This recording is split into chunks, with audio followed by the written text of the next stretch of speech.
Well, good morning, everybody. Today I'd like to do a song that was inspired by two characters that I knew in the ninth grade at Greenville Junior High School.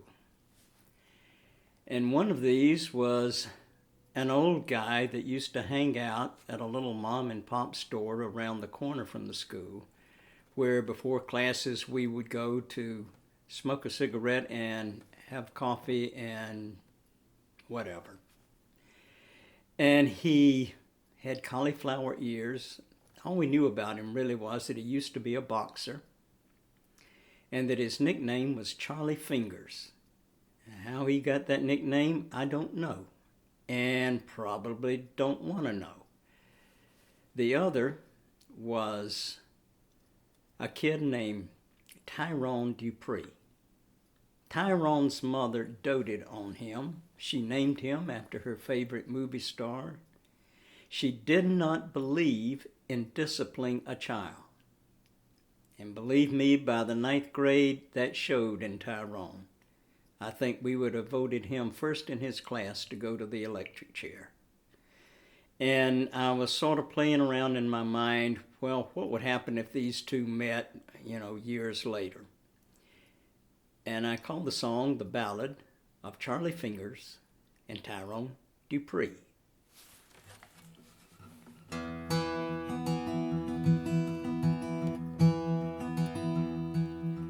Charlie was 2 years old, running alongside the ocean strand, reaching for a ray of sunlight. He fell face first in the sand, and that's where he learned to be the family clown, turn his daddy's frowns to laughs. Simply fall on his face each time he tried to reach beyond his grasp. 6 a.m. Charlie wakes, prepares to meet the day. He's moving slow across the one-room flat, but that's okay. Moves well for his size. Once boxed the Golden Gloves,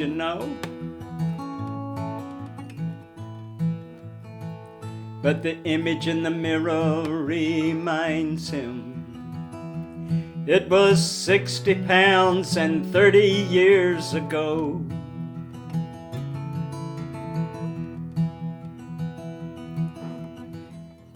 From the dresser, some small change he scrapes, reaches for the leather wallet, old and wrinkled as his face, pulls out a faded photograph, swallows back the pain. Last he heard, they were living somewhere near some place called Coeur d'Alene. It's not that he lacked visions and dreams. He fought a lifetime, though, with fear and self-doubt. And each passing year just adds to the distance between the dreams and the way it all worked out. And now each day's like the last as they all fade into years, starting with a lonely walk down a lonely flight of stairs that open to a one-way street where he holds a dead-end job, and the dreams and cars passing by, and the doubting never stopped. Till he met Tyrone. Tyrone Dupree. Tyrone was a mama's boy, raised with the ethics of the city. Didn't care if he got taken out, long as he could hurt the one who did it. He was feeling hangover mean, making his morning rounds. Saw Charlie standing by the bus stop, thought he'd shake old Charlie down. Shoved Charlie up against the wall, forearm against Charlie's throat. Charlie couldn't help thinking, this kid's got breath like a goat. Reached for Charlie's wallet, found nothing of use within. So for spite he tore that photograph and tossed the pieces to the wind. Some things in life grind us down, others make us fight. Charlie made a stand, he was an awesome sight. Leading with the left, he followed with the right. Tyrone went down hard, but he come up with a knife. Ooh, somebody called the ambulance, somebody called the law. Tyrone's mama called a lawyer, get her precious baby off. The lawyer says it's obvious, all Charlie's fault. Fool tried to fight by rules where there weren't no rules at all. Charlie woke that evening in his hospital bed, pain from the stitches in his side proved he wasn't dead. Setting sun cast a ray of sunlight across his open palm, and the pills they gave him for the pain, Lord, they sure keep a fella calm. And somewhere down inside he began to understand, and for the first time in a long time he was feeling like a man.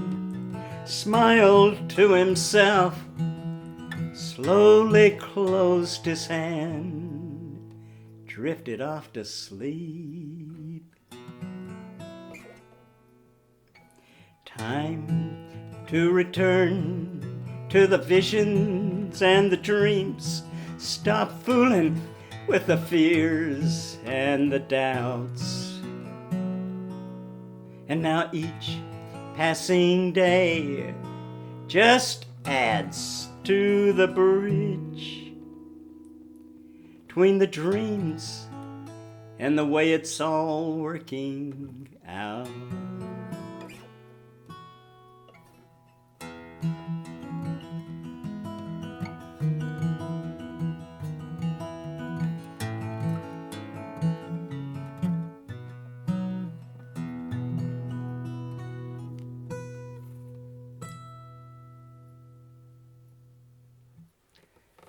Well, thank you for listening.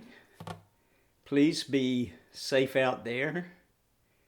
Wear your mask, and I'll see you next time. Goodbye.